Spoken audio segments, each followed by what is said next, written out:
केवल पढ़ने के लिए उपकार। जीवन में हमें जिस व्यक्ति अथवा वस्तु से लाभ पहुंचता है, हम उनके प्रति अच्छे भाव रखते हैं।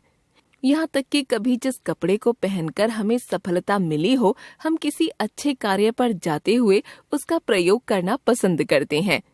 लेकिन अफसोस तब होता है जब हम उन व्यक्तियों को भूलने की भूल करते हैं जिन्होंने हमें उन्नति का रास्ता दिखाया है। मात्र धन्यवाद कहकर उस समय आभार प्रकट कर आगे चल देते हैं। रात गई बात गई की तरह हम कृतज्ञता का भाव प्रकट कर आगे बढ़ते हैं। हमें उनके उपकार को कभी नहीं भूलना चाहिए जिनकी वजह से हमारा काम बना हो या हमारी सफलता में उनका योगदान हो। कभी बचपन में मेरी अध्यापिका ने एक कहानी सुनाई थी जो दिल पर असर कर गई थी। उसके बाद अपने स्कूल में छात्रों को यह कहानी इतनी बार सुनाई कि अब याद ही रहती है। एक बार की बात है, ईश्वर चंद्र विद्यासागर बाजार से घर लौट रहे थे। एक लड़के ने अचानक आकर उनके पैर पकड़ लिए और गिड़गिड़ाने लगा, मैं 2 दिन से भूखा हूँ, एक आना दे दीजिए। विद्यासागर जी को तरस आया और वे बोले, चलो आज मैं तुम्हें एक आना दे भी दूं, पर कल क्या करोगे? लड़के ने कहा, कल किसी अन्य से मांग लूंगा।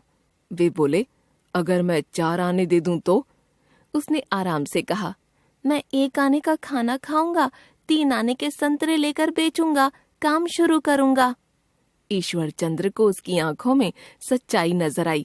उन्होंने उसे 1 रुपया देते हुए कहा, तुम अपना काम ठीक से करो।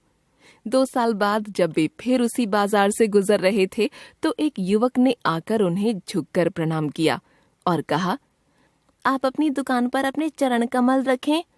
उन्होंने उस लड़के को हैरानी से देखा। यह वही बालक था जो उनका रुपया लौटाते हुए आभार प्रकट कर रहा था। ईश्वर चंद्र ने उसे पहचानते हुए कहा, इस आभार की जरूरत नहीं, एक देशवासी होने के नाते मेरा कर्तव्य था कि एक नेक इरादे से मैं तुम्हारी सहायता करूं।